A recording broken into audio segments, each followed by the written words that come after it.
আজকে আপনাদেরকে দেখাবো ছোটো মাছ দিয়ে কচুরলতি রান্না করা। আসসালামু আলাইকুম ভিউয়ার্স। প্রথমে আমি চুলায় একটি কড়াই বসিয়ে দিলাম। কড়াই দিয়ে দিলাম কচুরলতি, দিয়ে দিলাম মরিচের গুঁড়া, হলুদের গুঁড়া, ধনিয়ার গুঁড়া, জিরা গুঁড়া, স্বাদ মতো লবণ, সামান্য একটু রসুন বাটা, পেঁয়াজ বাটা। এখন সব কিছু একসাথে দিয়ে হাত দিয়ে একটু মাখা মাখা করে মেখে নিব। তারপরে সামান্য একটু পানি দিয়ে দিব, পানি দিয়ে ডেকে দিব।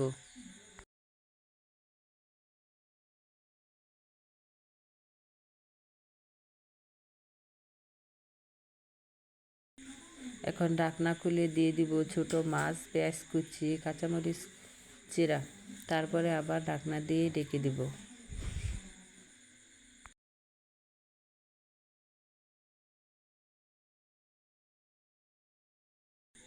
আবার চলে আসলাম কিছুক্ষণ পর, ঢাকনা খুলে এখন দেখে নিব। এই তো হয়ে গেল আমার কচুরলতি রান্না।